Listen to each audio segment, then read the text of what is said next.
Ladies and gentlemen, ContextLogic is set to really launch and potentially stay elevated following the announcement of a stock buyback. Send it to the freaking moon, idiot.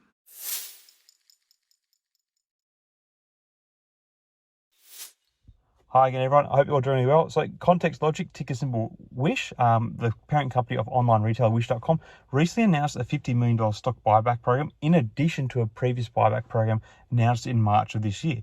This move comes after the company's CFO acknowledged the strength of ContextLogic's balance sheet and the company's confidence in its long-term prospects. As a result, the stock moved up by 25% in the aftermarket yesterday, and at the time of recording is currently up by over 20% in today's pre-market. Say what? Now, a stock buyback program involves a company purchasing its own shares from the open market, which can increase the value of the remaining shares and signal to investors that the company believes the stock is undervalued.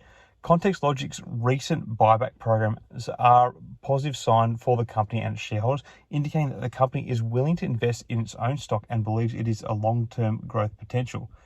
I'm sure others might argue otherwise. Anyway, the move also comes after the company has struggled to generate consistent profits and revenue growth. ContextLogic's revenue declined from $2.5 billion to $2.1 billion in 2021 and further declined to $571 million in 2022, resulting in a net loss of $383 million. The company's massive expenditure on digital advertising also proved to be a waste, as revenues declined when the firm cut its advertising spending by 80% in 2022.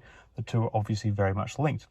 While a stock buyback program can be a positive development for a company and its shareholders, it's important to note that it doesn't necessarily address any underlying issues that the company's financial health or operations is going through.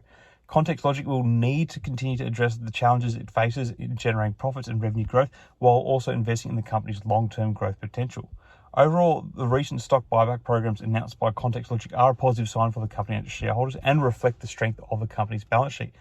The company's confidence in its balance sheet and the long-term growth prospects should help to reassure investors and could lead to a further stock price increase in the future, or at least it might help keep the stock price elevated to wherever this buyback takes it to. It will be interesting to see how the company continues to navigate the challenges it faces in the highly competitive e-commerce space and how it plans to leverage its strengths to drive future growth and profitability. Either way, it's going to be a stock to watch today. Anyway, what do you guys all think about this move from Wish.com? Is it an unnecessary use of financial resources given that they just executed a painful reverse stock split? Does the move deliver some much needed investor confidence in the company? Let me know your thoughts in the comments below. Until next time, everyone, may the markets trade in your favor. Cheers.